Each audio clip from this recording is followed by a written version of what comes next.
everybody. Today we are debating whether or not white fragility exists, and we are starting right now.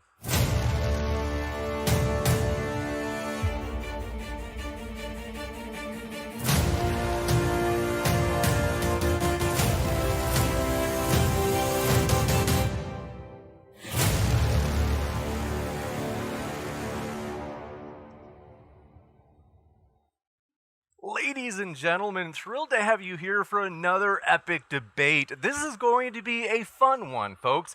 Want to let you know if it's your first time here at Modern Day Debate, we are all about nonpartisan or neutral debates. So this channel is pure debates on science, politics, and religion, and we want to give everybody their fair shot to make their case on an equal playing ground. So we're very excited. I want to let you know a couple of things up front. First, we have invaded the podcast world. So if you have not noticed yet, we are on podcast, as you'll see on the right side of your screen.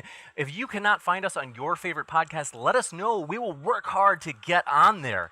Also want to let you know, we're excited about this. Is a kind of a unique opportunity, folks. We're going to get to the debate, but I will say this. Something really important, and something that I would say we have a common goal in, and it's this. So I just want to kind of basically quick share a 8-second story or so. This is Caitlin that you are seeing on the screen. Caitlin has reached out to me, and she has a GoFundMe, which is linked in the description.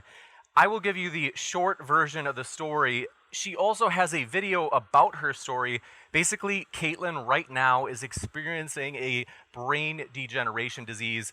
We have already given a donation on behalf of Modern Day Debate for Caitlin's medical fundraiser. We want to let you know, if you would like to give to Caitlin's medical fundraiser, we highly encourage you to check out the link in the description, as you can make a positive difference in the world, folks. Like we said, there are a couple of things that we think we agree on. One is that we want to make the world a better place, help those who are under hard times. And the second thing, which brings us into this debate, is everybody gets a fair shot on an equal playing ground. So want to let you know, in addition to Caitlin's links in the description, I have put the links of both Milo and Jangles, aka Justin. So if you'd like to hear more of these gentlemen, you can. They're both on YouTube.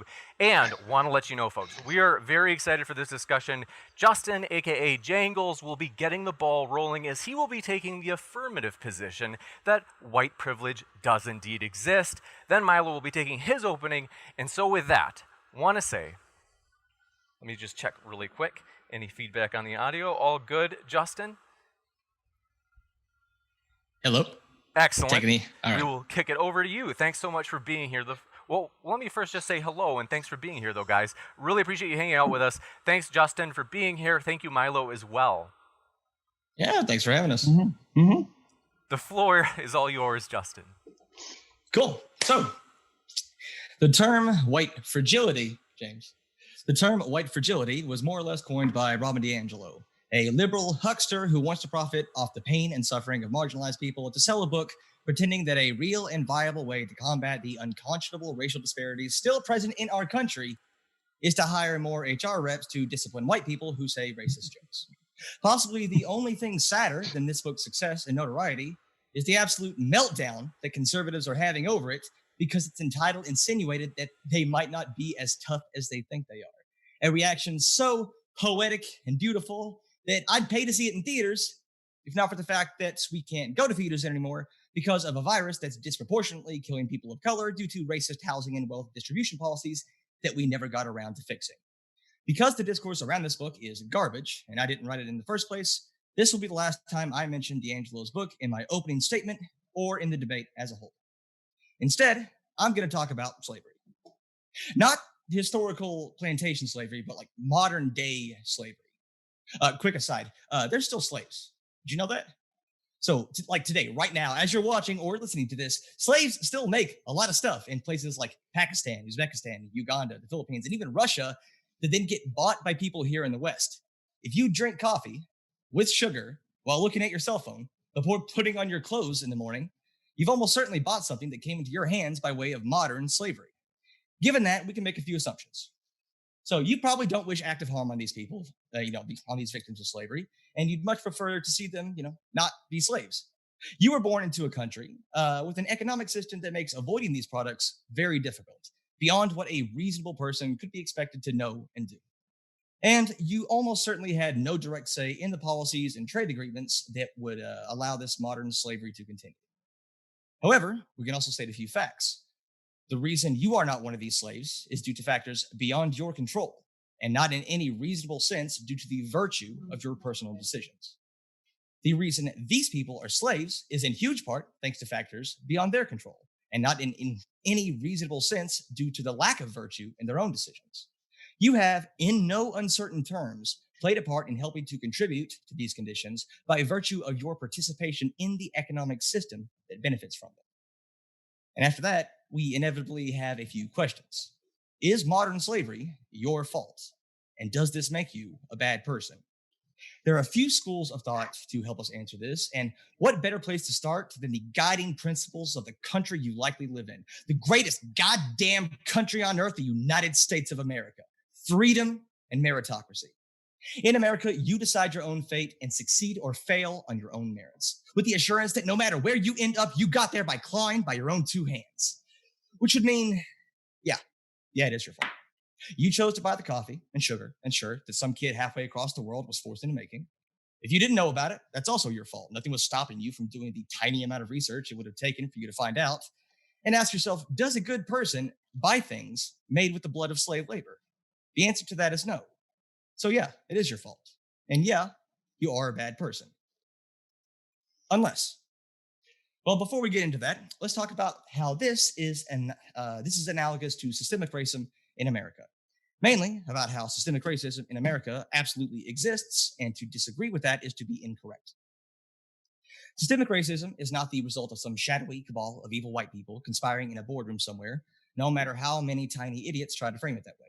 Rather, it's a reflection of linear time, actions in the past having consequences in the present. To paraphrase a segment from the excellent Cody Johnston, the institution of slavery led to an enormous racial discrepancy in wealth even after it was abolished due to black people being denied inheritance from their parents, which, didn't have anything because slaves, which led to worse social conditions for black people in the US for generations afterward, which led to the justification of federally sanctioned housing policies, including loans being intentionally denied to individuals redlined in black neighborhoods, which led to black people living in areas of concentrated poverty, which led to less access to upward mobility, which led to an increased motivation towards crime, which led to over-policing, which led to mass incarceration, which led to the loss of political power, which led to an inability to halt further losses of property values, which led to a decrease in the property taxes that inexplicably fund local school systems, which led to less funding for education in black districts, which led to fewer opportunities to achieve better careers, which led to. Even if there was zero modern racial bias against people of color in education, which there is, or the job market, which there is, or the medical system, which there is, or home ownership, which there is, or the criminal justice system, which there is at all levels, and even if we weren't under the current leadership of a president who exploited white fears about losing their status atop the racial hierarchy to gain political power, which we are, systemic racism would still be explanatory for the racial gap in wealth and status in this country. Systemic racism doesn't need an overseer with a pointy white hood to pull the strings. It just needs people to not think too much about their morning cup of coffee. Research has shown that there are two primary factors contributing to the denial of systemic racism. The first is simple ignorance of historical reality. If you are unaware of the vast but straightforward through line of slavery then to racial gaps now, you're likely to use the default cultural norms of meritocracy we have in the United States to generate a post hoc rationalization for racial disparities. We're a just society. People are in control of their own lives, and so people deserve what they have. It only takes a pittance of information to alleviate this problem in the studies that I've read. The second factor is the harder one: positive white racial identity, the extent to which you like being white. People who are proud of being white are way more likely to reject historical and empirical truths, proving systemic racism, not because of any rational objections, but because admitting that a group they identify with has done something morally wrong would be a threat to their positive group identity. And when combined with the American belief in meritocracy, that people get what they deserve, it's easy to fall into the belief that white people have simply earned their rightful place and that non-white people should stay in theirs. For more information, direct your Super Chat questions to Milo and his old friends at Breitbart. This stuff is bog standard psychology, not even remotely controversial in the field. People tend to justify power structures they find themselves in, and they tend to reject information that threatens a positive self-image. More so, negative traits tend to be morally diagnostic, more so than positive traits, which is to say that people will judge you more based on the bad stuff you do more than the good stuff you do. Yeah, cancel culture is real, and it wasn't invented by 19-year-old leftists on Twitter. People all across the political spectrum see accusations of racism as an attack on their moral character rather than a criticism of their actions. Because people all across the political spectrum use accusations of racism to attack moral character rather than actions. We want to believe that we have a fair chance. We want to feel good about ourselves, and we don't want other people to think bad about us. All of this explains, to reluctantly borrow a subtitle from a certain terrible book, why it's so hard for white people to talk about racism. But there is another way. Instead of pretending that none of us are products of our environment, that black families probably deserve to have only 10% of the wealth that white families have, that you chose to support slavery with your cup of coffee, we could put our individual actions in the proper perspective. We all make choices, but our choices are heavily influenced and limited by the system presenting them to us. When you adopt this position, you find that you don't have to ignore the historical reality of systemic racism. You don't have to ignore the mountains of empirical data showing racial disparities in nearly all aspects of modern life, and you don't have to believe in scientifically false genetic differences between socially constructed racial categories. You get to realize that the same theory that rejects a genetic explanation for black poverty and crime in favor of an environmental one also rejects a genetic explanation for white propagation of racist systems in favor of an environmental one. You get to realize that racism, or any other prejudice, systemic or otherwise, isn't a binary on or off switch that automatically pegs you as a good or bad person. You get to realize that it's just cultural inertia that keeps system of inequality going rather than evil racist conservatives or incompetent detached liberals. And you get to realize that while you aren't personally responsible for building this unjust system, you can be a voice in the collective push to change it.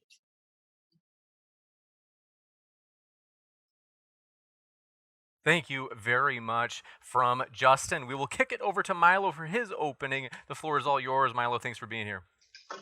Thank you. Well, I took some notes while you were speaking because I want to address a couple of things you said. But unfortunately, I find us in a difficult position since the title of this debate has to do with a subject that you seem unwilling or unable to talk about.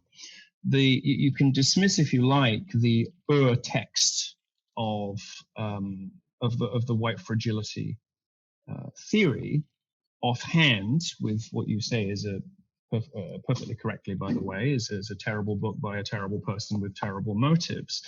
But that's what we're here to talk about. And if you don't want to talk about her, you can at least talk about the theory in general terms. Now, before I go on and start being mean, I do first of all want to pay tribute to the fact that you're here at all, because it can be very difficult these days for me especially to speak to anybody. They tend to get browbeaten by their own fans, which is a very depressing and ghastly thing to submit yourself to. But I would just like to thank you, Justin, for showing up at all.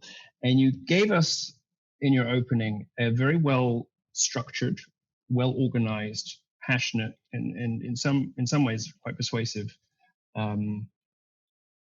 opening, but it was to an entirely different question. And it also, I suspect, and this will perhaps become clear in the discussion, ascribed to me or assumed on my behalf a number of positions I simply don't hold.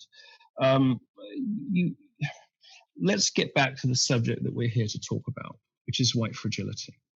Now, this is outside the realms of statistics. It's outside the realms of crime data. It's a theory that talks about how white people feel and to what extent they're responsible for their own responses to allegations of racism. Now, you mentioned earlier, people get upset when they're accused of being racist because they think it's an assault on their moral character.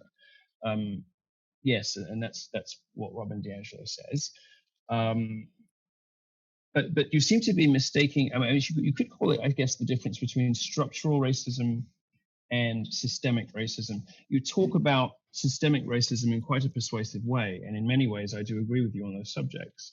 But the structural racism that Robin DiAngelo is talking about is a little bit different. And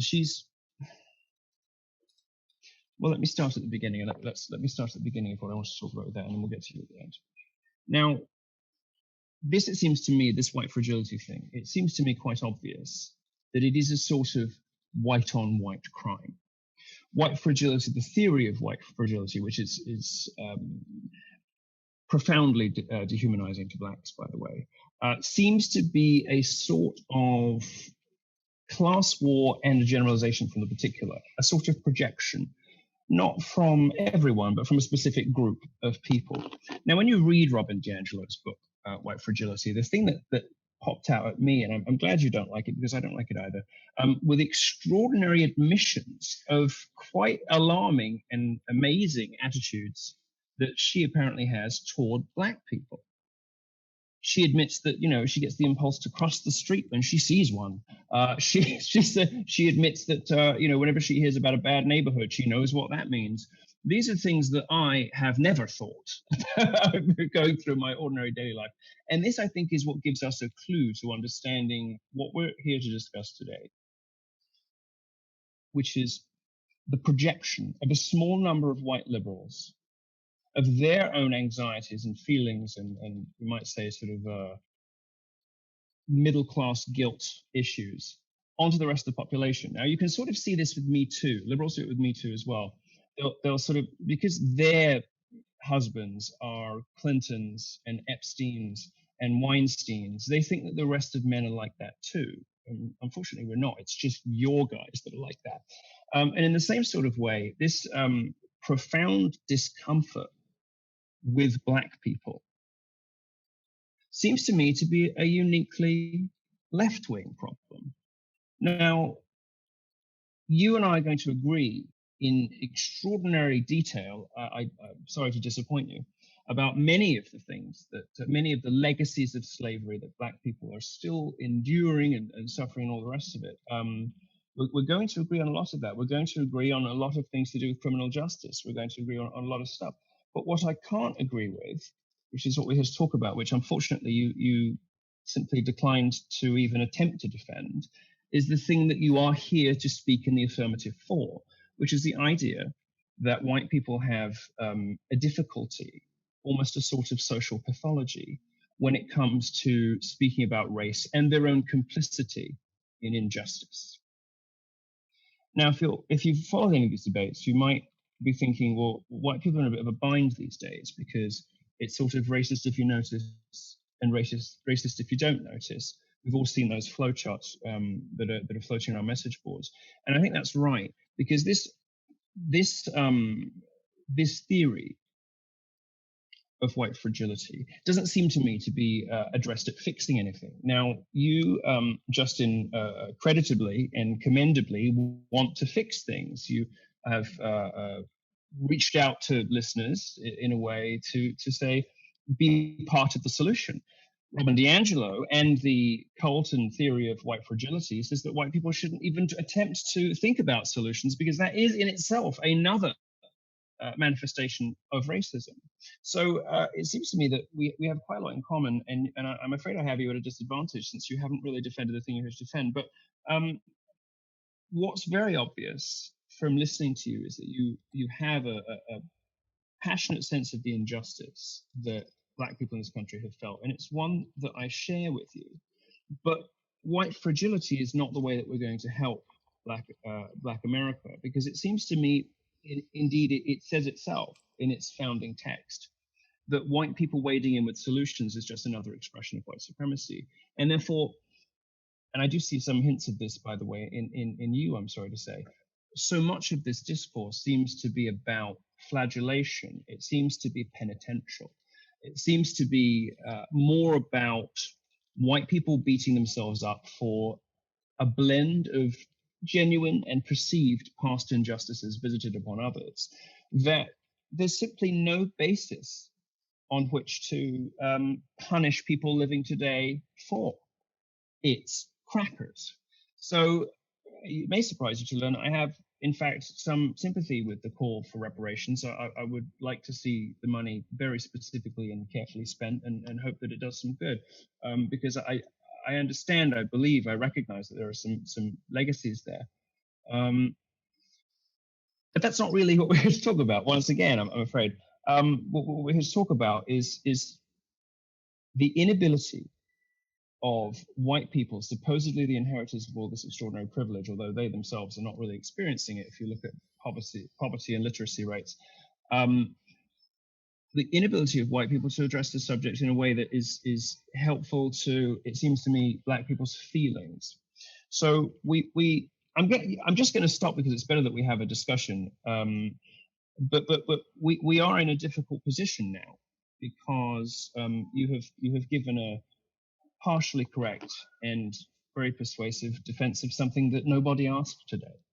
So I wonder whether maybe in the first time you have back that I could drag you back to the debate question for which we are appearing here, because there are lots of discussions about the legacy of slavery, and it's the subject doesn't sort of excite me as much as the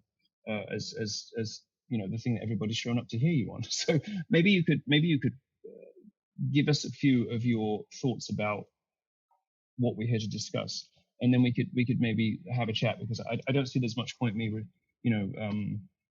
dismantling a view that it remains unclear if you even believe in it, and you haven't really got around to addressing it. So I'm just going to stop, and let's see if we can get back to the debate question and see what you have to say on the debate topic. Thanks so much. Want to mention really quick. Let's do it. We'll jump right into it. Just want to let people know, if you have a question for the Q&A, feel free to fire it into the old live chat. If you tag me with that Modern Day Debate, makes it easier for me to get every question in that Q&A list. And then Super Chat is also an option where you can make a comment toward one of the speakers. We ask that you keep it respectful, of course, and also want to let you know that your Super Chat will push your question or comment to the top of the list for the Q&A. So with that, on toward the open discussion. Thanks, gentlemen. Okay, that was a very succinct, to the point opening monologue from Milo. I defined white fragility and defended its existence in my opening statement. Now, you should be able to appreciate this, but the reason that you've heard about white fragility, the book, and the concept in general, is because it's called white fragility. I mean, a provocative book title, this is something that you should be able to appreciate, because the actual content of the book is just it's horribly written with terrible anecdotes and all that stuff. But the meat of it, the psychological theory, is bog standard psychology. People tend to justify power structures that they're placed into. People tend to overestimate their personal ability to affect their own lives. They tend, like, for example, if you tell somebody, I'm going to flip a coin for you, what chance do you think it's going to land where you want it to? And if you tell them, if you tell them, okay, now I'll let you flip the coin, do you think you'll have a better chance of getting your way? They'll usually say yes. And like I said, there are studies here that say that, hold on, I'm not done. Whoa, come on. I'm not done making my point, because I'm pretty sure that you didn't listen or understand the point here. So we justify power structures. We tend to have we give post hoc rationalizations for why people are in the places they are. And this is true, we don't like information that might harm our self-image. If you want to call that something other than white fragility, that's fine, but that's essentially what it is. It's bog standard psychology. It's not questioned in the field, and it's not an impugning on anybody's moral character like people seem to think it is. It's basic stuff. Then I don't understand why you're on that side of the debate. You should be on this side. I don't understand because I don't understand why you agree to speak in the affirmative for a debate. Is white fragility real? When you don't want me to tell you a third time? And all that. Do you want me to tell you a third time? You can attempt to be fair, I do want to give Milo a chance. But you can attempt to be patronizing if you like, but I think what is quite crystal clear from listening to you is that you went on a long and somewhat persuasive diversion about slavery and its legacy, but you haven't really defended the thing you're here to defend. Do you know what an analogy is? So the concept You want to try that again, have a real conversation? Do you know what an analogy is? I mean, come on. So no. What do you think the purpose of bringing up the modern global slavery? What do you think the purpose of that was? I'm not asking you to speak to me like a school teacher rearranging her chart with crayons. I could be a terrible. No, I had intent there. Is it okay to interrupt now? Your rules, not mine. Sorry, buddy. Okay, sorry. Go ahead. Your rules, not mine. I'm attempting to be polite. I'm attempting to engage with you. I threw out most of my opening because you haven't respected the debate question. Now you're not respecting your interlocutor by being patronizing and rude. And now you're breaking your own rules by interrupting me when you just scolded me for doing the same. It makes me wonder whether you're in faith. You just did it again. It makes me wonder whether you're here in good faith at all. All right, so maybe I'm a terrible writer, or I speak too fast. No, you're not a bad writer. But no, because it was quite nicely written. Okay, I'm just trying to. So I had an intent with that analogy, and you seem to think it didn't have anything to do with the topic at hand. So again, I could be a terrible writer, but let me walk you through my intent with this. Bringing up the global slavery position, that analogy, is to say that you probably do things unknowingly that help to propagate a terrible system, an unjust system.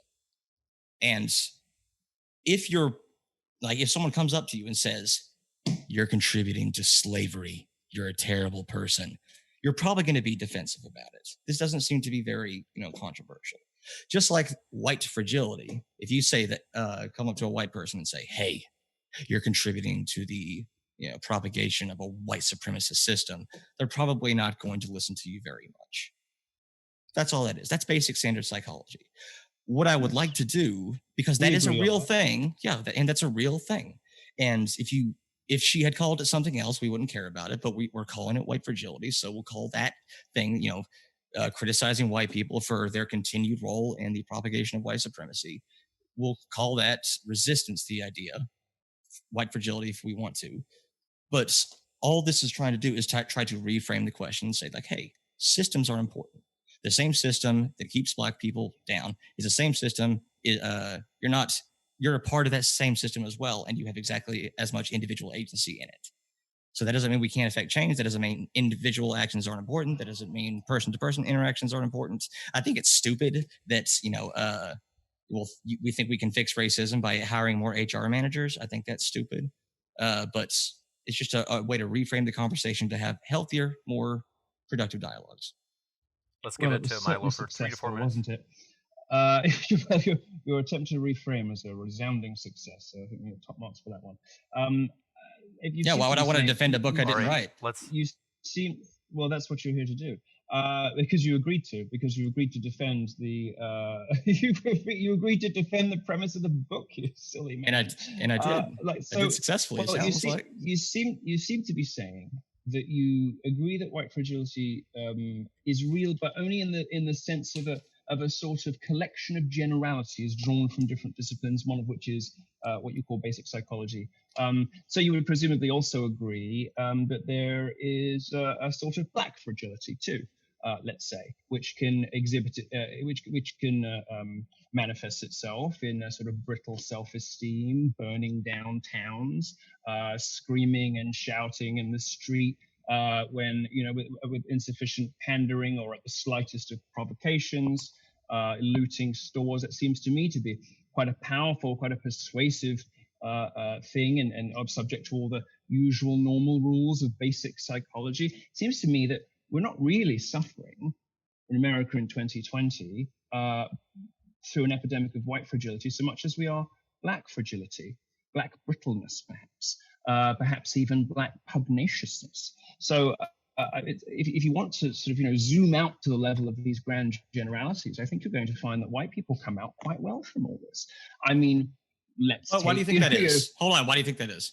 Why do you think, and if we zoom out and look at the system, why do you think that white people are doing better than Black people?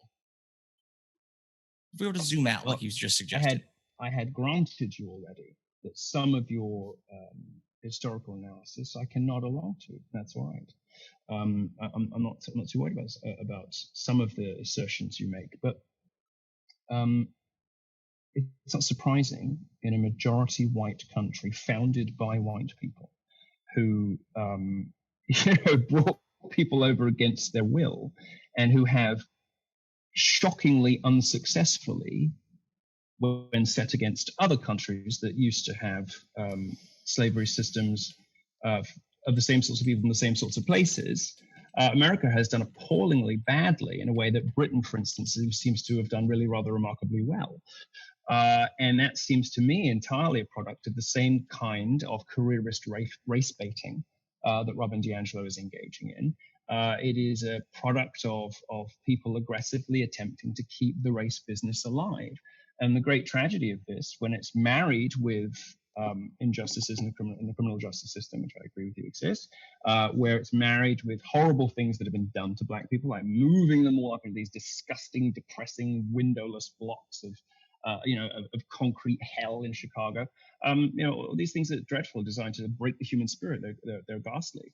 But it seems to me as though we've kind of reached a point where it's time to stop allowing yourself to be, if you're growing up black in America now, it seems to me it's a point to stop allowing yourself to be handed a victimhood script and use what are undeniably probably, still little lingering vestiges of whatever. Stop using it as an excuse to behave abominably.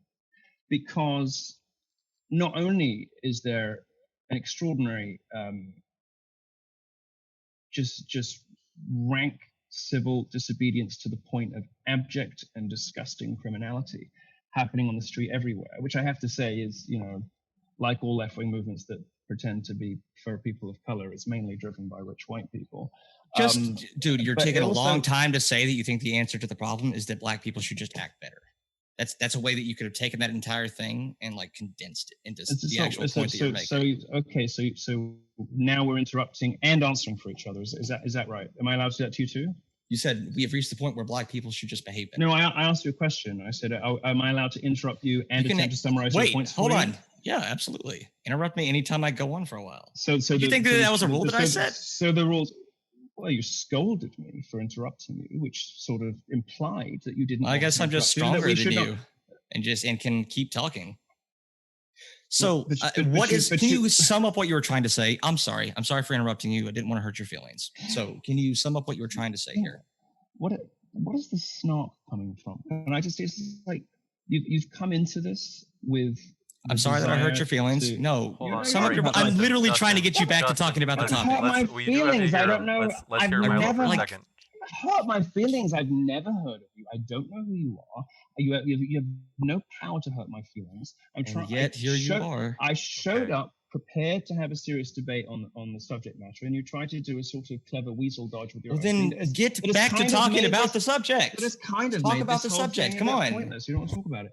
Then get back to talking about the subject. I've asked you like 3 times now. Let's give Milo some time. If you agree with the underpinning principles, as you seem to, behind the theory of white fragility, then do you also agree that we have a problem with black brittleness or black pugnaciousness? Because you can grow up in the poorest neighborhood in the world, but shouldn't you still know that murder is wrong? And shouldn't you still know that stealing is wrong? And is there any justification in 2020 America for the way that black people behave? Do you think that they just don't know that murder is wrong? No, I think they do know, but they do it anyway, and that's precisely my point. Why would they do that? Why would you do something that's wrong? Because even though you know it's wrong. Well, once again, I think we find the blame laid at the feet of white liberals here. I think that if you look at the Clinton crime bill that destroys the black family, rips dads out from homes for the uselessly, trivially, hysterically stupid sin of having a blunt or having some weed at home. I mean, it's almost unconscionably wicked that we can't, in ways we can't even really fully appreciate. The destruction of the black family at just the moment in history when it looked like Black America was taking a really positive turn upwards was done by the left. The welfare dependence, which has done so much to destroy any sort of aspiration. In a lot of underprivileged communities, it must be said, but it's hit blacks hardest, pushed most aggressively by white liberals. The way that black cities are policed, hands off, rather than as what we know stuff that works because it was tried in New York under Giuliani and whatnot, which keeps people alive and gets the murder rate down. No, instead, this sort of hands-off, touchy-feely policing. Well, obviously, there will be a slice of people who, even though they know something's wrong, will do it if they know they can get away with it. And unfortunately, that's the sort of situation that we find these very disaffected, troubled, young, fatherless black men who will, it seems, pretty much do whatever they think they can get away with, enabled by and supported by and funded by a white liberal establishment, which says all the right things about black people, but what it does seems to sabotage and injure them at every turn. Okay, so let me ask you a question. We have all these white liberals putting out crime bills that destroy communities. There's a war on drugs that destroys these communities. The left and welfare dependents destroy aspiration. The hands-off policing put all these kids in jail. These disaffected, troubled young men are just put into a position where they're just not likely to succeed. Do you think that's how dumb would you have to be to have your solution to this problem be, well, the individuals should just make better choices? It wasn't my solution. No, I'm not saying. No, I'm talking about this is the concept of white fragility because a big portion of white people, and this is not a left or right thing. Liberals and the left and all this stuff will do it too. Well, not the left, but you know what I mean. Will look at that and say, well, it can't be because of systemic racism. A lot of people still deny systemic racism, and systemic racism are the things that you're talking about, right? All those factors that were out of their control, mostly due to white people because white people just have historically been in charge. So why do you think a bunch of white people, because we are talking about white fragility, deny the existence of systemic racism and just expect individual black people to overcome their circumstances? Why do you think that is? I think perhaps because a lot of whites don't have I don't think a lot of especially wealthy white liberals who push all of the stuff that I was just talking about, I don't think they know black people. I don't think they grow up in those neighborhoods. I don't think they really have much of an idea what it is to grow up black in America. I think that sometime later in life, when they acquire a worldview, typically, at university, and they suddenly discover these, what in their view are kind of like mistreated magical creatures, they suddenly want to go out and save them all, like they're whales or like they're again. The question was other aspect of the. The question was, why do you think they deny systemic racism? Can I continue? Why don't you just answer for me? It'd be a lot easier for both of us. I'm asking you. Why do you think they deny systemic racism? Maybe I want to provide some context to the question you're asking. Okay. If you keep doing this, we cannot have a conversation. We just can't. Okay. We can't have a conversation. You can interrupt me. This isn't a conversation. This is you're attempting some sort of peculiar interrogation, not really. I asked you a question. Do you think conversations don't have questions in them? Apparently, not knowing what I believe in the first place, and then interrupting me and telling me what my answer is. That's not a conversation, and we can't proceed. I asked you a question, dude. Just one sec. Okay, so let's give Milo like maybe 2 or 3 minutes uninterrupted in the same way, and then we'll come right back. No, I mean, maybe you've seen other conservatives recently who show up and kind of machine gun people and talk over them. Well, that's not my style. So if you came prepared to win on those grounds, I mean, I'm sorry, you got the wrong guy. I prefer to have a civilized discussion. If you don't want to do that and you insist on these behaviors that disrupt and destroy any possibility of us, finding common ground or talking about something substantive, I don't see the point of being here. So it's up to you. I mean, you can either straighten the fuck out, or it's better that we have this debate with someone else. It's really up to you. What I would like you to do is commit to dropping the fucking snark, because it's not making you look good and it's not helping us discussion get anywhere. So drop the attitude, drop the bad behaviors, and treat me as I have treated you, because otherwise there's just no point in being here. I got things to do. It's a lovely sunny day. I can skip down the beach and have a nice day. This is not worth my time if you're not going to have a respectful discussion, and you have oozed disrespect from the opening seconds of this discussion. If you are prepared to cut that shit out, I'm prepared to continue. The ball is in your court. Do you remember the question? All right, I guess the answer is no. No, I'm asking you to get back on track, dude. I think it's clear the answer is no. So I don't know. I'll just talk about some things I think are interesting. How's that? I made some notes about. I made some notes about the subject we're here to talk about. Now hold on. You don't want to. Now I just gave you uninterrupted time. One sec. When someone accuses you of being a racist when you're not, and you feel threatened, it's proof of white fragility. Hey James, I think it's my turn to talk, but right? when you're not, I think we're well past any of that, aren't we? Let's go back to. Hold on one sec, gents. Just because I'm trying to remember. So. I do think Milo was trying to speak, and then Milo was describing your intrusion on that. And so I do want to, if we go back to the original question, I'm also going to allow Milo to kind of cover these new points that he wants to bring up, just so we can cover more ground than what we've covered so far. So, Wasn't the answer? It wasn't the answer I was going to give, which requires context. But I'll give you a different one I can give quicker because Mr. Jingles doesn't apparently like to hear me speak for more than 35 seconds. The answer, very simply, I think, is that people. One answer anyway. It's my sort of secondary backup answer, although I perhaps think it's possibly more true. Abnegation of personal responsibility is really a question ultimately about sin. And it is a question of to what extent we are individually responsible, irrespective of the inclement weather, let's say, around us, for our own moral choices. There is something wrong in the Black community in America, and it is partly a product of an inheritance of, racism and slavery and all the rest of it, and it's partly not. And it's that partly not that nobody's figured out yet. And I think the left wants to say that there's no there, and that the racism covers all of it, when quite clearly it doesn't, because it doesn't explain everything. It doesn't explain it all. Nobody's quite worked out what it is that's lingering. What's that slice left when you control for everything, And this pops up in a number of different debates in different contexts and different stuff about race.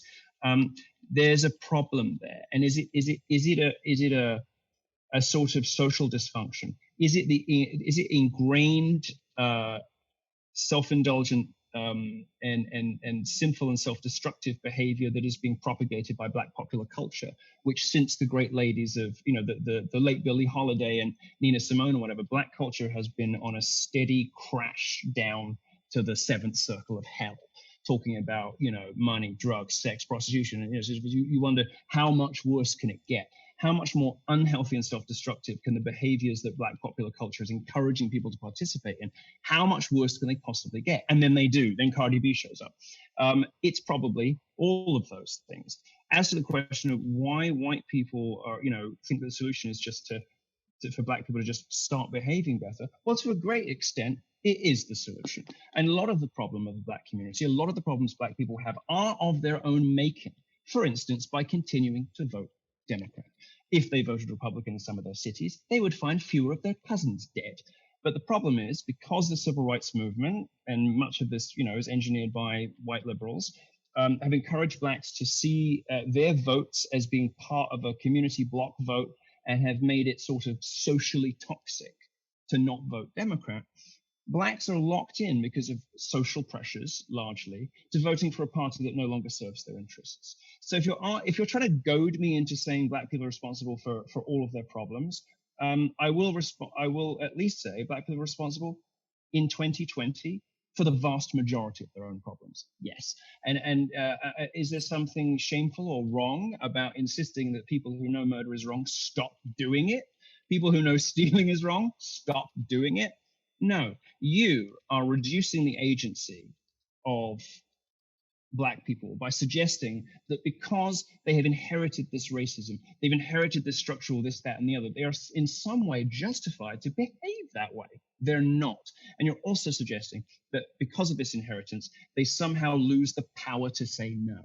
Like they lose the power they lose their self-control, or they lose their impulse control because their great-great-great-great-great-granddad was a slave, and because they grew up in a crappy neighborhood. That's insane. That's racist. And yes, I very firmly do believe. Sorry, I don't know what that was, but I very firmly do believe that that real reform for the Black community cannot be imposed from outside. It has to be reimposed from inside with a renewed focus on personal responsibility, because wallowing in these victimhood narratives obviously isn't working. And the best way to do that is to lean into the one thing Black America does have in common with Republicans, which is the church. We'll jump in with a response from Justin, roughly 4 All minutes, right. just to keep it equal. The floor is all yours, Justin. Well, how long was that? About 4 minutes. 4 minutes. Okay. The question that I asked you was that given all of these systemic problems that you described, imposed by the left or not, that Black people face, why do white people deny systemic racism? That was the question. Did you forget? You're still doing it. Yeah. You didn't answer anything that I said. You went on this giant 4 minutes. Oh, now I'm talking. God. I get 4 minutes, buddy. I Supposing- get 4 minutes, buddy. Okay, Supposing that's true. Hold gosh, on, I get 4 minutes, weird? buddy. Okay, we Isn't do have to isn't kick it it back. Hold frustrating on when one people second. show up and answer Okay, a completely so, different question to the one set? Well, yes, it is. So what we'll do is we'll give 4 minutes to Justin. Justin, when you do ask him a question, though, like he's probably going to respond. So all right. So I asked the question: why do you think, given the undeniable systemic racism that has gone on in the Black community, why white people still white people still deny that it's a thing and expect they just know, even though the problem was not individual Black people should be the solution? And his answer was abdication of personal responsibility, sin. To what extent are we individually responsible? There's something is wrong in the Black community. The left wants to say racism is the cause, but no one's figured out the cause. There's a problem here. Black culture has been on a steady crash. How much worse can it get? Cardi B or something. To a great extent, the solution is for individual Black people to get their act straight. Black people are responsible for the vast majority of the problems. Does this sound like it answered my question as to why white people deny systemic racism? I don't think. I'm not done talking, buddy. Why do white people deny systemic racism? I would like you to answer the question. Oh, I think as has become quite clear, we're not buddies. I don't know if any white person. They do. I don't think I've ever. We do have to give him a chance to respond, Justin. I don't know if any white person says that there is zero legacy from slavery, that there is no structural racism. I don't know any white people who say that there is nothing anywhere in the criminal justice system which is unfair to Black people. I don't know these people. I don't know who they are. I've never heard of them. They're not on Fox. I don't know who those people are. But to the extent, this hypothetical person that you're talking about says it doesn't exist, they're wrong. Does it exist? Yes, a little bit. Has it, however, got much more to do with a sort of moral putrefaction in Black culture and society, aided by white liberals?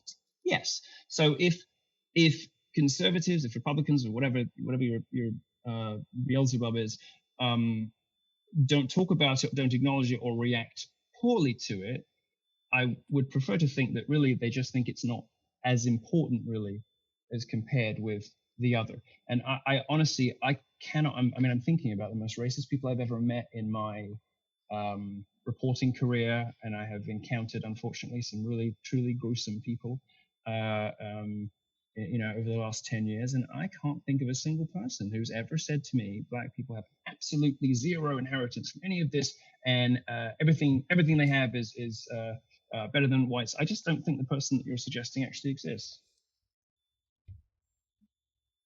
Oh my God. They don't exist. That's your answer right there. Dog, who were like Ben Shapiro, Dog, Dave Rubin. Yeah, dog. DAWG. I'm sorry. Okay. I'm sorry if that makes you upset or laughs.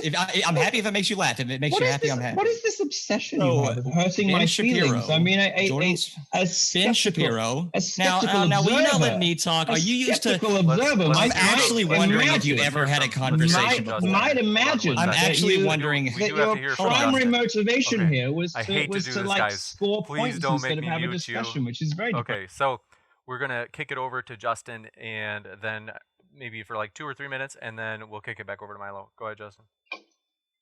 Are you serious when you... Okay, now this is a rhetorical question. It's not an actual question. Are you serious when you say people don't do this? Jordan Peterson, Ben Shapiro, Dave Rubin, even Sam Harris, what do you mean by four? Now, I'm talking, buddy. Come on. Let's give maybe like 2 or 3 minutes. You just asked me a question. These IDW people who are serious thought leaders... I mean, they cannot deny their popularity, and you cannot tell me that their popularity is because no one thinks like them. I will not accept that explanation. All right, I am still talking. Let's hear the rest. Let's hear the rest. Now, this absolutely does exist, and let me answer my question with something that might be actually grounded in reality. The reason people want to deny systemic racism is bog standard psychology, which is what I said in my opening statement, which is white fragility. I have addressed it countless times, despite countless accusations from you saying that I haven't addressed it. You just can't accept the fact that there's a lot of data supporting it, and it's not a very controversial topic. You just wanted to make this about how the left are actually the people who are... One sec. You just wanted to make this about how the left are the responsible. So the reason people especially white people, and this is primarily a white thing, not because of any inherent genes on white people, because white people are evil, just because we happened to be the majority group in society, and we happen to have a history that has, pushed us at to the top of the hierarchy and kept us there. So the reason for this is because we believe in a just world. And as Americans, it's one of our big ethos, freedom, liberty. We believe in a just world. And we believe that people have control over their own actions and that your actions cause the fate that you are in.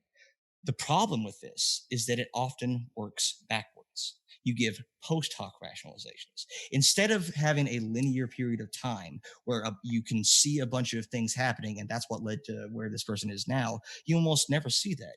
You see rioting and looting. You see terrible neighborhoods. You see high crime statistics. And instead of thinking, I wonder if there was something that caused this, no, you work backwards and give a post hoc rationalization.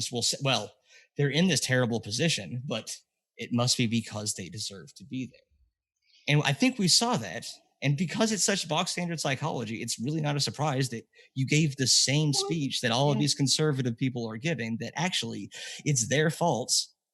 And even though white Americans at the top of the hierarchy are the ones who are the reason for the historical circumstances that led to this current situation, somehow we shouldn't be the ones to fix the problem that we caused. We shouldn't invest in education there. We shouldn't invest in better social programs to help a bunch of underprivileged people. We shouldn't invest in more social safety nets to make sure that people have better environments, to buy better things, to make sure that they're not going to be in this terrible situation anymore.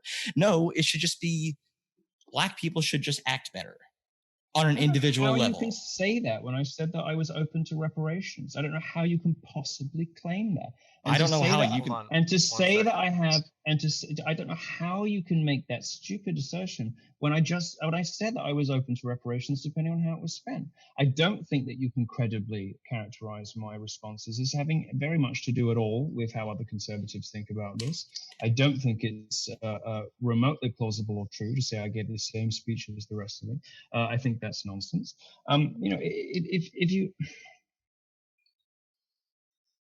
If you think that these sort of general psychological principles hold true, then presumably, thankfully, that you'll have all kinds of other sorts of fragility. Talk to us about Mexican fragility. What would that be like? Because you seem to say this is all universal principles everyone's subject to. What would Mexican fragility look like? What does it look like? Oh, well, that's actually a really interesting concept, because when I told you earlier that people tend to justify the power systems that they've been placed into, that applies to everybody, not just the people on top, but the people on the bottom as well. Right. So because those values, I'm not done. Those values trickle down into all aspects of society. If you believe that we're in a just system and you just happen to be placed at the bottom, you're more likely to try to justify the system regardless of how actually just and equitable it is. So that's what that would look like. The same principle in the same society applying to everyone, not just white people, but also all people of color. I don't think that answered the question about Mexican. I actually answered the question quite directly. So presumably that would hold for black athletes who dominate in almost every sport. That would hold for black pop stars, I guess. All that. So they all have their own version of fragility based on their privilege in those respective professions. Is that right? Yep. We wouldn't call it black fragility because they didn't get there because they were black. Didn't they?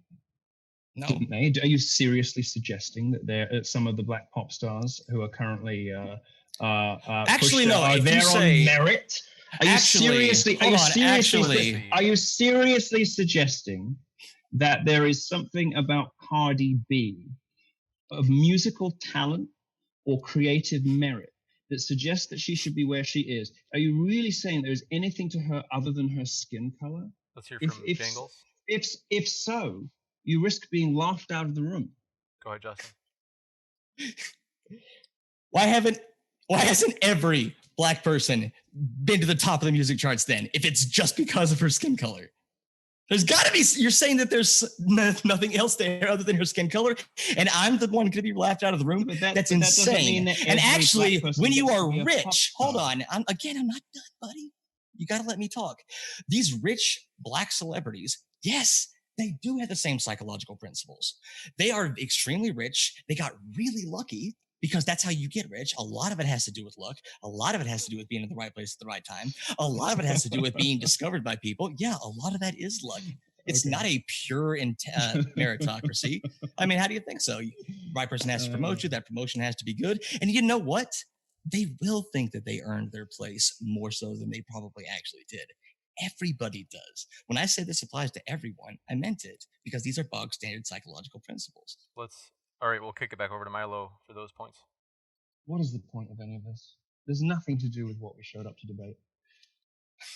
What is the point of this conversation? I'm starting to think that as well. I've shown up to try to be courteous and gentlemanly, and I'm being called buddy as though I were a fucking dog.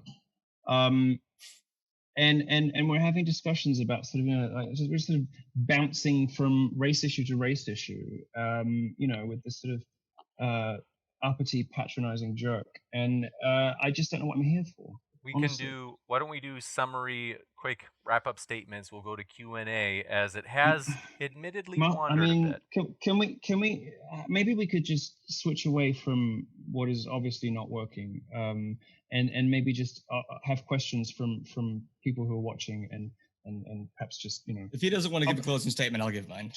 No, I can't be bothered. You're not worth it. I'd rather just deal with questions from people in the public. Feel free to have my time too. I don't care. I wasn't even talking to you. I think that we. No, I'm just fucking exhausted by you. So just do whatever you want. I'm much more interested in questions people are asking in the comments.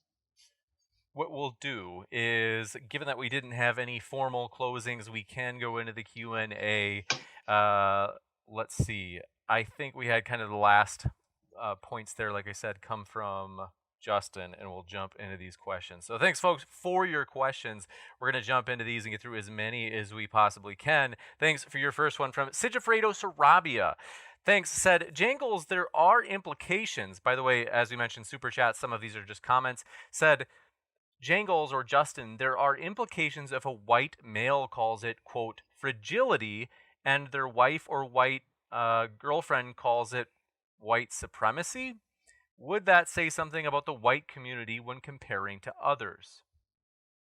Say that one more time. I didn't understand that either.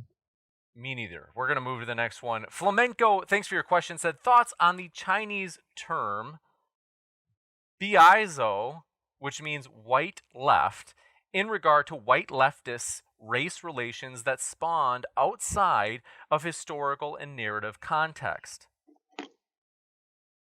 I don't know of any sort of broad systemic relations that have no cultural or historical context.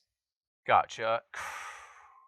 Cree Rose, thanks for your question, said, it's called people fragility, not white fragility. And they said, nobody likes to reflect on their own flaws. Like you, for example, you're using a slave-made CPU, sir. Yeah. Yes. Yeah, absolutely. Almost definitely. Yeah, there's slave labor in there. I don't know if this person realizes that they agree with my entire point. Yeah, no, I'm saying this is my entire point. What I'm saying is I am a part of a system where it was extremely unlikely that I was going to be able to avoid things that probably contribute to a system I would find objectionable. And so it's really dumb to feel personally responsible, but you can work to make a better system in which this doesn't happen anymore.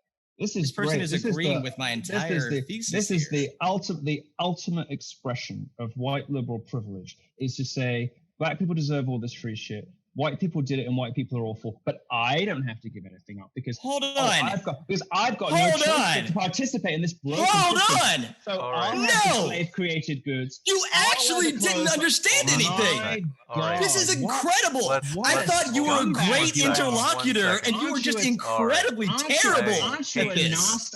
Forgive me, guys. I do have you on mute. So what we'll do is we'll jump into, we did have a response there from, let's see, we had one from Milo, so we'll give Jangles a fair shot to respond, because I think the Super Chat was originally targeting him, and then we will go into the next one. A short and pithy response, Justin. Okay, so this person, you're almost agreeing with me.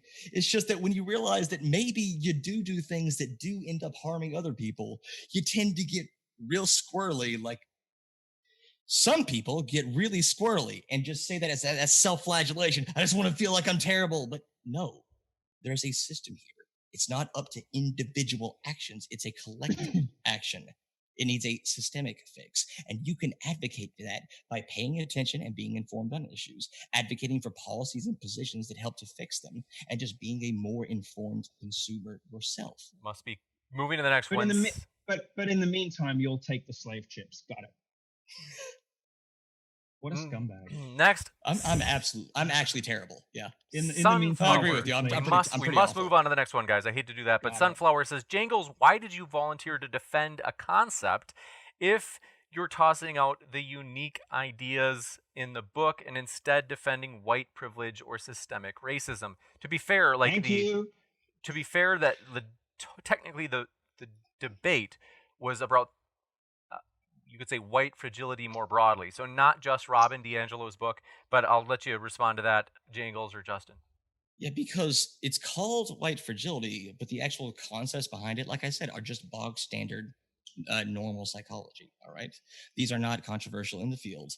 Now, but that provocative title, I really don't understand why people don't realize that she called it that specifically to get all the attention it's getting currently right now.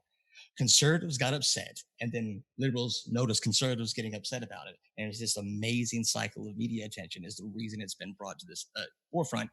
And it's just normal theory with some crappy anecdotes sprinkled in. She's not a very good writer.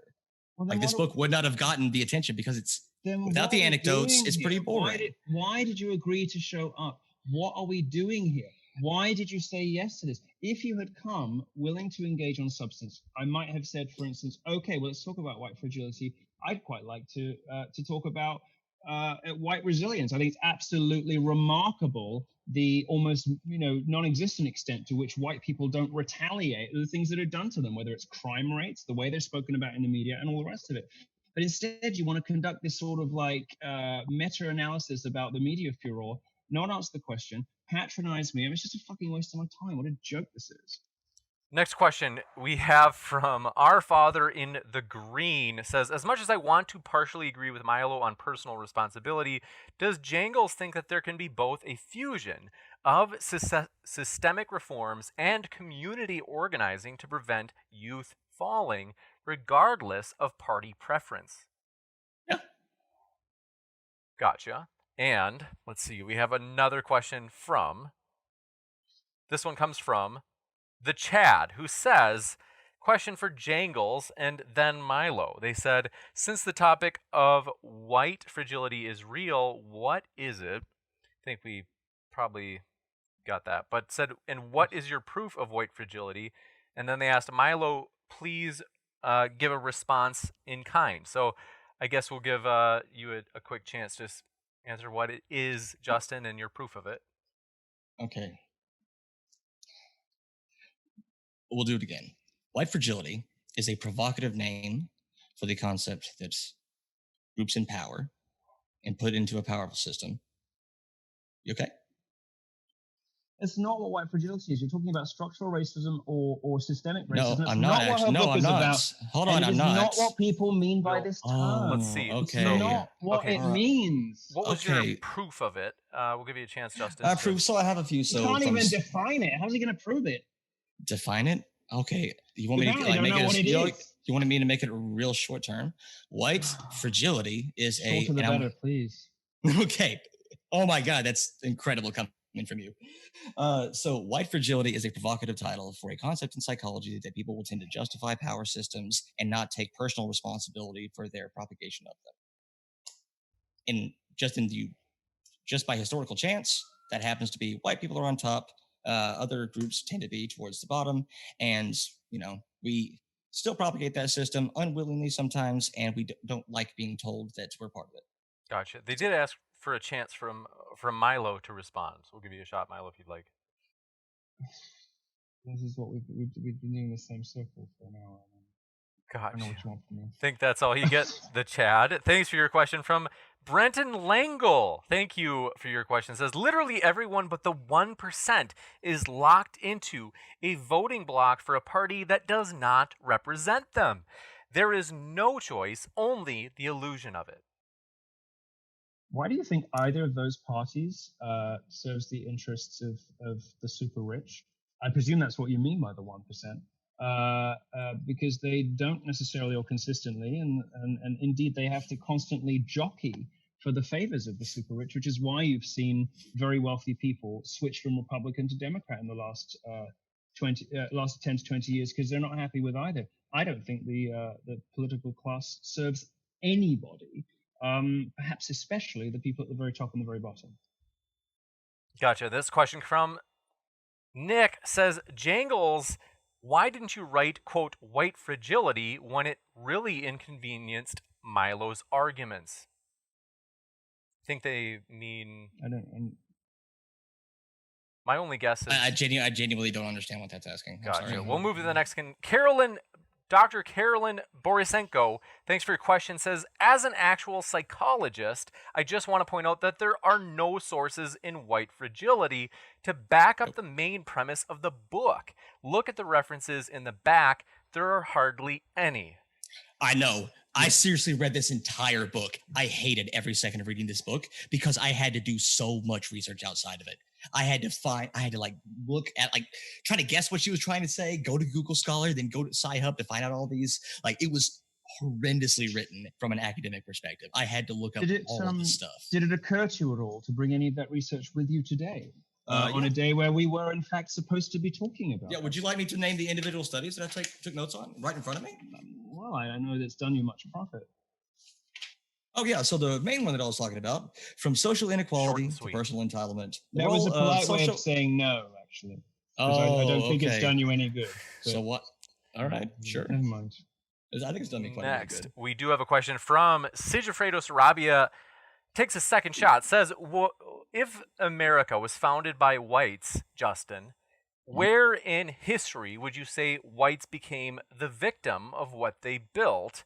And why is America no longer considered a melting pot to even begin to consider others? Can you ask that again? I honestly don't think it's going to get better. I'm sorry, folks, but some of these questions... Are these questions like... well, can you... they're randomly generated, aren't they? These questions are coming from some sort of algorithm. These are real questions. Let's see. We do have... I refuse to believe that your viewers are this incomprehensible. Let's see. We have Jangles... Maybe this is the general standard of the debate here. Maybe they're more in tune with my opponent than they are with me, but I don't understand either of them. We do have Sunflower saying, Justin, it's selfish to volunteer to represent a topic that you have no intention of genuinely defending. There are people who fully support D'Angelo's book. Like I said, folks, it was kind of about the definition more broadly, but I know, Justin, it seemed like you were willing to kind of... Well, actually, I've said this so many times. The concept, the main points of white fragility are fine. They're, like I said, they're basic psychology. That's all they are. But the problem is when you come in with an opening statement that is designed to do something clever and subvert the debate question, more often than not, it ends up derailing the whole discussion. No, it reframes the discussion. Well, yes. Yeah, you were prepared to have a very different debate.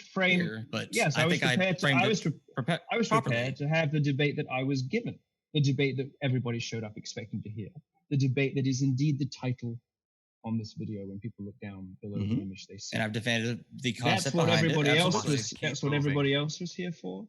And I think everybody will be able to make their own judgments as to whether you came prepared to have that discussion. I cannot wait until we do that. When you try to be too clever rather than actually answering the question, it very often leaves people in a sort of cul-de-sac from which there's no escape. And that, unfortunately, is what has happened today. And it's something it's a sin I've committed myself, I confess, on previous debates. I've done hundreds of these things over the years, hundreds of them all over the place with all kinds of people, very smart people and very stupid people. And viewers will decide for themselves where exactly this falls. But the piece of advice I can give you, sir, is when you do what you try to do, very often it just leaves everybody unsatisfied by the end of it. And if you are not prepared to vigorously and full-throatedly stick to the question and defend it, you shouldn't agree to the debate. And it makes one wonder whether the real purpose of this was an attempt to score points off a well-known opponent rather than actually come and have a discussion about the real thing, which is dispiriting and disappointing. I don't know if I wanted to score points off a well-known opponent. I don't think I would have picked Next you. up, we must keep moving. There we go. It's the smartest thing you've said all day. Tio got thanks for your question. Said, remember, let's see. She said, remember how Milo said we shouldn't judge or make up social rules based on skin color, then said a woman only got famous because of her skin color. Give you a chance to respond to that, Milo. Again, question is impenetrable, like a dense fog. I prefer that the central organizing principle of civilization be Christianity. And if it can't be Christianity, then the values that are typically cited as the founding principles of America are an okay backup. And I don't think society should be organized along racial principles. If I then go on to criticize affirmative action, that seems to me entirely consistent with the first statement. So I don't understand the question. Next up, the Red Elephants, thanks for your question, said the 1994 bill did not lead to mass incarceration. This is a myth. Incarceration rates soared in the 70s. Black crime rates have quadrupled since the 40s, 50s, and 60s. Blacks need to change their culture, starting with fathers. Oh, I just want to point out the Red Elephants, like Vincent James is a Nazi. And this is not the liberal left thing. No. Well, he's a Nazi. He's a Nazi who left. He's a race realist who he left you in the dust when you debated him. So I have no idea who this is. I happen not to agree with that characterization at all. But if let's trust Miles' characterization of Nazis. I'm sure everybody's going to take that seriously. I don't agree with that characterization. But if he is a Nazi, he's a Nazi that left you bleeding on the side of the road. I don't know this person's background, but just to be fair to their question, James, they have a question. I do need to point this out. They're challenging. I'm sorry, James, you're really quiet. On a historical basis, they are challenging. I still can't hear you. You serious? Can't hear me at all? Yeah. Oh, there he is. There you go. Yeah. Okay, great. Thanks. And their question was just challenging you on a historical point. So if you do want to respond. Okay. Yeah. On a historical point, I have no idea what they're talking about. Gotcha. You can take that as a dig against me. I have no idea what they're talking about. Gotcha. All I know is that Vincent James himself thinks that IQ in the military is going down because of diversity. And I think you should just Google the first article that comes up on that and to see what his rigor looks like. Gotcha. Crew Roberts. We can probably sidestep the IQ question for today because we've done enough damage to the patience of everybody watching. But certainly black fatherlessness, whatever its clutch of etiologies, and clearly it is to do with more than just solely the Clinton crime bill, but whatever its cluster of etiologies, black fatherlessness is by far and away, by a clear and enormous margin, the root cause of the vast majority of problems in Black America today. Not always, but today. And the problem for that lay with the fathers. It's dads who don't stay. And you can say people are poor, people are this, people are that, but I happen to believe that everybody knows that it is wrong to abandon the mother of your child and your child. And if you decide to scoot off and not stick around, you're a scumbag. And people do virtue signaling from you. Let's I'm let not aware of Milo any, finish. but We'll come back to you. I'm not aware of doing that. But whatever the inclement weather circumstances, I mean, you could say that if somebody leaves the till open, what do you people say, the register? Someone leaves the register open at work and there are no security cameras. I mean, you could technically, steal money and not get caught, but you still know it's wrong. You still know you shouldn't do it. Black fatherlessness is because it seems to be that black boys are crippled for life, no matter what happens to them afterwards if they don't have a father at home. What happens to black boys as a result of black fatherlessness? I mean, fix that and you fix everything. You fix everything. And that has to start, yes, with individual black families. Give you a short and pithy chance to respond, Justin, then we got to move to the next one. I have no idea how to respond to that. Gotcha. Hey, I got bored listening, so. Crew Roberts, thanks for your question, said, Milo, do you have a problem with colloquialisms, or is it just, quote, unquote, ghetto speak that you have a problem with? No, my whole family is working class African American, and my house is full of that. And no, I guess I'm just British. And when you show up to a debate, you try to speak in full sentences. That's all. Gotcha. I don't appreciate being called buddy by someone who is already speaking to me like I'm a dog. and to then add insult to injury by implying that we're friends by calling me dog was just a bridge too far, unfortunately. Gotcha. And next question, this one comes Buddy in and from dog. our father. My two mistakes. Our father in the green says, I do think it's flawed thinking, Milo, that Republicans, by virtue that they're not a neoliberal flavor of Democrat, that they are thus going to somehow do a better job. No, I never said that. I think Democrats have been malevolent and evil when it comes to blacks, and I think Republicans have been ignorant and occasionally sort of cruel by omission or simply ignorant. I think in many cases, neither party has distinguished themselves in the way that they have treated black people. You have one party that panders to them while abusing them. The classic abusive relationship. And you have another party that seems to go through these waves of, not giving a shit and kind of half-heartedly attempting to reach out. Both of them seem to me to be both of them have a lot to answer for.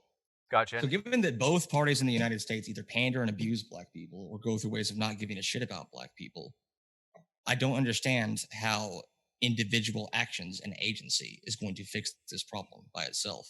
It seems like a systemic problem needs a systemic solution. Wouldn't you agree? No, a politician. Well, I mean, a politician who sets policy or says bad things about you or promises you something doesn't deliver doesn't justify me going out and stealing and robbing. And that's definitely what I was asking. And just because a liberal brings in just because there are structural problems in the criminal justice system doesn't mean, well, I'll smoke a blunt anyway, even though I know it's illegal, even though I'll probably go to jail because, what the hell, I may as well just be bad if the whole world is unfair. No, you would. I don't know. White people tend to do that a lot, and they don't get caught. Well, okay, it's just a lot of generalization about races, which some people find offensive, which I don't think it's very helpful. But I said white people smoke weed. We must go to the next question. And that's racist. Alexander Nick, thanks for your question, says, how could you falsify the white fragility hypothesis? You know how important that is in science. It is not a hypothesis or theory, just a bad thesis. Oh, sure. To falsify the white fragility hypothesis as I presented it, you'd probably need to demonstrate that a significant portion of, I guess since it's the white fragility, specifically white people actually are informed about things. They actually don't get defensive when you start to criticize their actions, and they don't take personal responsibility for systemic issues. Like they don't see an attack on systemic racism as an attack on their character. I think if you could show that with statistical significance, that would probably falsify the theory. Gotcha. And thank you for your question from Pants L. Never gets old. Pants L. Jones asks, Jangles, how is your wife's boyfriend? And Brenton Langle, thanks for your question, says morality only applies when the person... Why didn't you let me answer that question? I was going to tell them. Gotcha. And Brenton Langle, good to see you again, says morality only applies when the person could have reasonably done something else. 99% have no say in the system. We cannot be held morally responsible. It's mixing up a few different things there. You're not morally responsible for the law, perhaps, in a direct way, because you didn't write it. And if you're young, you may not have voted for it. But that doesn't mean that you don't know that certain things are simply wrong to do to one another. And in any case, the sort of earthly system of political rules and laws is quite a distinct thing from right and wrong, as I think we all know. Again, such an impossible question to really understand. Gotcha. And Morior Invictus, thanks for your question, said, Jangles, you had an issue with blacks being denied their inheritance, so shouldn't whites then be entitled the inheritance their ancestors won for them? All these are like, what do you mean by won? There's so many layers to this. Like, what does it mean to win your inheritance? This is that problem that we were talking about, right? If you already have something, you tend to give post hoc rationalizations for why you deserve it. You got him with that one. You did something I didn't do. You got him with that one. What now? No, I'm saying hold on. You got him with that. If blacks should be able to inherit, why can't white people inherit the proceeds of colonialism and slavery? Answer. Because it was shitting on a specific group of people and we never fixed it. Did you think that was a gotcha? Did you think that was a hard question? If Well, we you believe in started- the concepts you of started- racial equality and equity in what- general and freedom I and know what liberty, I would we say should to probably it. be pretty concerned about the fact that we didn't offer it to this entire group of people on the basis of superficial characteristics. I know what I would say to it, but you started dissembling and you started deconstructing the question, trying to buy time while you figured out what the fuck you were going to say. Well, the projection on you is so insane. By such and such. No, it was just. You could. It was nice. Oh my I enjoyed God! that. We know what he was doing when he was rambling about absolutely nothing earlier, because he just projected it onto me. That's insane. Okay, next question. I'm having so much fun right now. Bert Kreischer's fake laugh, thank you for your question, says, Jangles, is Jewish fragility bigger than white fragility, given the lobbying and lawmaking they use to make any perceived criticism of them illegal? I think Milo wants to answer this one. Look at him go. Hey, it was for you, man. Okay. I don't know. Oh, you actually probably could say that, yeah. I'm happy. Now, hold on. Now, what I'm saying here is like, yeah, well, if you're criticizing a group of people on the basis of something, like the same psychological principles apply. If I saw some data to support it, I don't know. From Milo as well. But I'm assuming he's not answering that question in good faith. I'm assuming he wants to say that Jewish people are bad. So you did say you took it over to Milo. Who cares if it's good faith? Who cares if it's good faith? I feel, I'm afraid, compelled by my upbringing to pay him a compliment, although it goes against every instinct, and say thank you for answering that question honestly. It seems obvious to me that there's a huge question here about quote unquote Jewish privilege. Now, just to give it some context and seriousness, because it matters. I've recommended this book to people before, but the way I think properly to understand this subject is to read a book called The Holocaust in American Life by Peter Novick, and he basically talks about the reinvention of the Holocaust in the 1960s as a protection mechanism for Jewish interests, and also the book sort of explains the birth of identity politics, the birth of victimhood culture as we know it.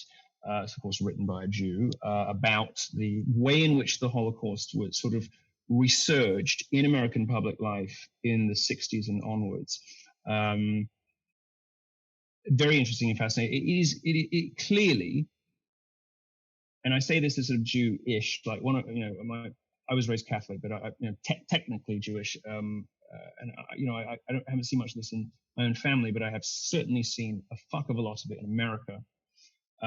There is absolutely a way in which the ADL and various other organizations sort of leap to shriek blue murder at phrases and statements that don't seem particularly controversial to me. I mean, I hate to defend her, but I think Ilhan Omar was on the wrong end of this from the ADL. And some of the things she says are awful, but when I actually looked at what she had said, it seemed to me completely unobjectionable. And I think that this sort of fake cries of anti-Semitism, it's sort of like the last unbreakable cultural taboo in American popular culture. And it does definitely insulate a lot of Jewish critics and Jewish people more generally from the consequences of their speech and their actions. I think it's absolutely real. No one is more of a beneficiary of that than Jewish conservatives. Of a question on Jewish fragility, who gets really upset when you say Justin. white fragility. Okay. 1 second. Well, because I don't see any of the same patterns for. There's no ADL for white people. It's observably and obviously. All right, next question. Let's stop talking JQ stuff. Next, yeah, fine, but next up, thanks for your question. Let's see. This is the Chad making fun of me. Appreciate that, Chad. PL, thanks for your question. Said, okay, we appreciate you guys bringing this up. If it's true, I don't know if it's true. They said, Milo, the live chat moderators have been banning your fans and trashing you. You've gone out again. Oh, sorry about that. Long story short, the moderators should be, one, only banning for hate speech. That's the only thing that will just ban without warning. They should give a warning if somebody's harassing somebody. And last is, it's true, the moderators will have their own opinions. We hope that we have people from all walks of life as moderators, so hopefully it at least balances it out. But they're allowed to express their opinions. Tioga, thanks for your question. Let's see. Said, the music industry doesn't have an affirmative action. If you say so, mate. Gotcha. Sunflower. I actually wonder why people are so upset about the concept of affirmative action. If like systemic racism has stopped black people from getting into these positions, Because it why wouldn't you hurts want to black address? people. Why no? Why Because wouldn't it you want to doesn't work. address? Because it hurts black people. It doesn't work. It hurts black people by giving them jobs. Should be giving them jobs. Okay, look at the Harvard statistics. They won't any longer publish about affirmative action given to black students. And it turned out that it was that Harvard actually only really cared, and this is always how it works in practice, only actually really cared whether they had the right skin color, not whether they were slave-descended American blacks who could do with a leg up because of the socioeconomic inheritances from slavery. No, all Harvard wanted was. Are you saying that maybe we should have a better system in place to actually address problems? Do you think that maybe that would help a little bit? Are you saying that because this one system didn't completely fix the problem that we shouldn't try to fix it at all, and there's just absolutely no reason to make sure that we correct the problems that we've put forth in the past? I didn't say any of those things. Oh, cool, awesome. I'm glad you didn't do that because that would be a very stupid thing to suggest. Gotcha. And next up, you gotta work on your stamina, buddy. Appreciate your question. This one comes in from Sunflower. It says, Justin, why, or I should say, who do you think can more accurately represent and defend the concept of white fragility, you or Robin DiAngelo? I think we know that question just a little bit because Robin DiAngelo has been a horrible advocate of it. Everybody that granted, my sphere is pretty limited, but most of the discourse I've seen is about how terrible the book is. It's obviously not working towards spreading the message that she probably wanted it to spread, but it's really popular and has made her a lot of money. I don't know if I would be a better one, but I'm saying that she probably isn't a good advocate for this. Again, bog standard stuff in psychology. She's not a good advocate for it, yet she's paid $22,000 by the University of Minneapolis. She has a New York Times #1 bestseller. She's being talked about on all of the on every cable network. It seems to me that she is an extraordinarily effective advocate for the things that you have yourself already agreed are bog standard psychology. So it seems like you don't really disagree with her premise. She's just done what you can't, which is be popular. Okay. Next, what does it say that I'm so much of a nobody and I'm the best you could get in this debate? Does that bother you at all? Because as I already granted you at the beginning, nobody will agree to debate me. And when they do agree to debate me, their fans bully them out of it. And I tried in a gentlemanly and generous fashion at the beginning of this debate to give you praise for that. And you turn around and spat in my face by trying to score points with cheap glib and with sarcasm, and that's when things really start to go off the rails. And at this point, I agree. You can burn. Things have gone very differently than I anticipated as well. This I think demonstrates, by the way, the utter futility of attempting to have a debate with dignity with anyone from the left. Are you saying that you shouldn't debate leftists? They're just not. Speaking of, hold on. This next question does have to do with that. Said, Crew Roberts, thanks, said, Milo, are you keen on debating any of the other left-leaning debate bros, such as Destiny, Vosh, or others?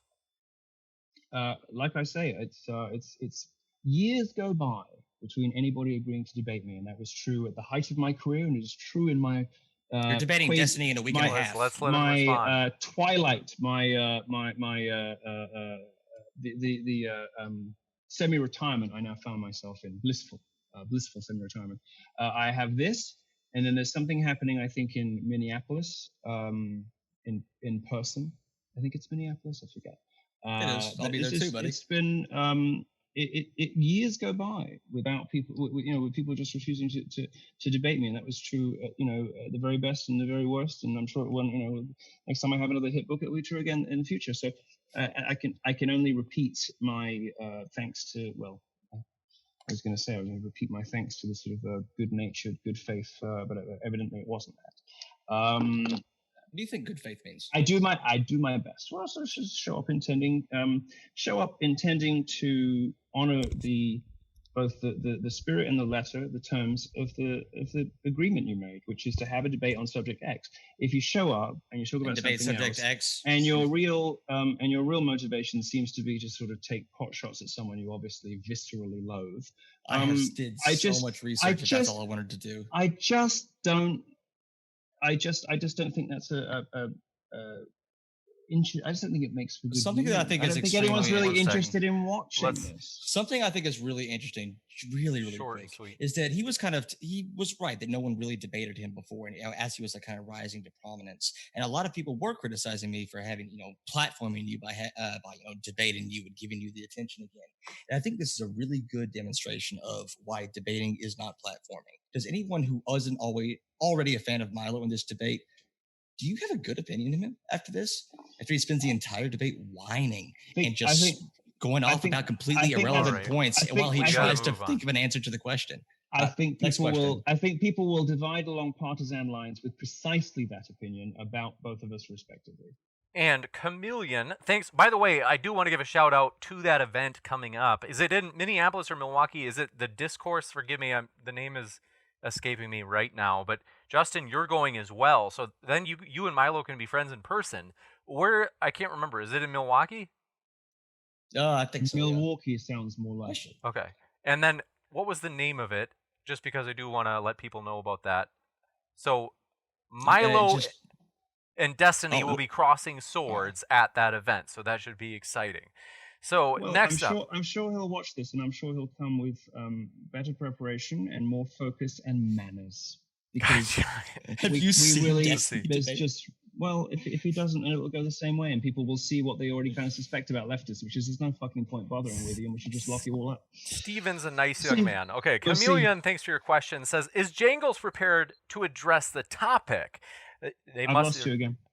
Oh, okay. This Let's see. They said, can you guys hear me now? This is weird. I'm showing on OBS is coming through. It almost seems like when you're like leaning back. Okay. That's when it starts cutting out. Gotcha. They said, is Jangles prepared to address the topic at some point? They said, or will he just keep using psychology as a shibboleth? I don't know what that was. So this is an incredible book in the sense that everybody has an opinion on it and no one has read it. I've addressed the core principles. Talk about it, but it seems to not only be me who thinks that you are not addressing the subject. I got to give Justin a chance to respond.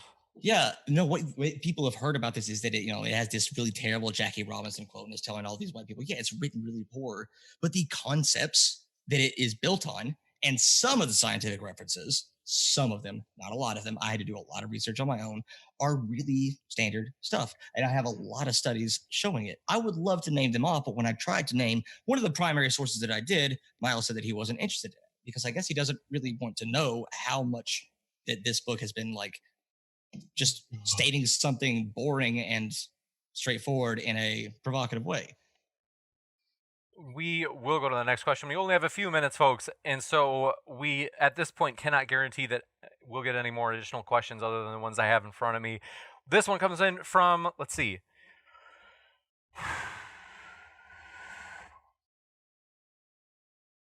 Our Father in the Green says, I think Milo underplays the narrative of, quote, welfare state makes you lazy, unquote. Civil war was about states' rights. Racism ended in civil rights. MOV and roles influence have in American conservative circles. I didn't, once again, I'm sorry to say, understand the question. I think he's trying... essentially saying that systemic racism is largely denied in conservative circles. Maybe the most useful thing to respond specifically when he's talking about welfare is I read an interesting book. I don't know how persuaded I am by it, called The Welfare Trait, which lays out this really bizarre and weird theory that over successive generations, welfare dependence can actually create certain effects that seem to get passed down apparently genetically, since when you take somebody from, sort of fifth or sixth generation welfare dependence and then throw them up into privilege, they don't seem to flourish in the same way that kids who haven't had that sort of generational inheritance do. And it's a sort of inexplicable thing that pops up in the data that nobody really has a good answer for. Seems preposterous and silly and unbelievable to say that somehow it gets encoded in your genes or something, and it doesn't strike me as very persuasive, and I'm not really super sold on epigenetics and all that kind of stuff. But there is certainly but the phenomenon, whether or not we have an explanation for it, is undeniable.